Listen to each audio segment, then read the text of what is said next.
Here's Johnny. Making an entrance. What's happening, Gav? How you doing? I'm good, bro. I can't complain. You got nothing to complain about. But we got a lot of folks that have been complaining about this country in the last few years. What's the message, man? Because the idea that you were able to get come to the realization that you can vote, that you had a right to vote, that you can get your record, some cases expunged.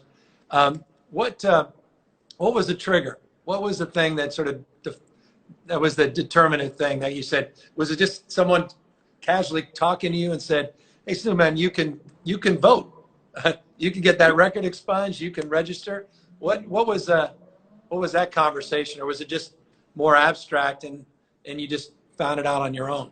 It was just a conversation that I was having with one of my lawyer friends, and I was like, people were using me to get people to vote, and I didn't feel good about it because I hadn't voted in my life, and I never was a registered voter, so I didn't want to be hypocritical. So I asked a few questions, and the lawyer, let me know that you can vote. It's not prohibiting you from voting. There's certain things you got to do to make sure that you are taken care of and expunged and everything and whatnot. But once you get to that point, which you are at, you can vote. So that's what made me want to, lead the charge and see if I could do it, and then learn how to do it, and then pass that information on, because there's a lot of, people like myself who felt like voting didn't really matter to them, or it didn't affect them because they didn't get the information on how important it was. And then when I went down to the polls to actually vote, I seen it wasn't just about the White House. It was about city, local. It was about propositions. It was about things that really affected me and people in my family and people around me. So it's very, very detrimental to know and understand what these voting polls and what this voting is about, before the deadline. So that way you can have your information at hand before you get there. So it's not a rush decision, or you making a decision out of emotions, but you making a decision based off of what's beneficial to you and your community and your people. And it's a great point about all these local races, school board races, city council races, county supervisor races, obviously local propositions, statewide propositions. There's also the overwhelm that can come with that as well. Did you feel like you were up to speed on all of these ballot initiatives? Did you know enough about local judges, or did you just leave some of those things and decide to sort of skip over them? What was that process like?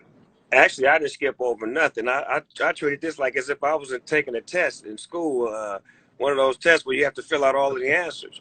So I was just using my knowledge as far as what I knew about certain politicians, and I knew about certain things in certain areas, and just took my best judgment as far as to say this is the person that I'm gonna vote for because I've heard this name, or I've seen some action from this person, or this proposition right here affects my mom, or this one right here affects my cousins, or so it was certain things like that that I could draw from if it wasn't a personal, situation with it.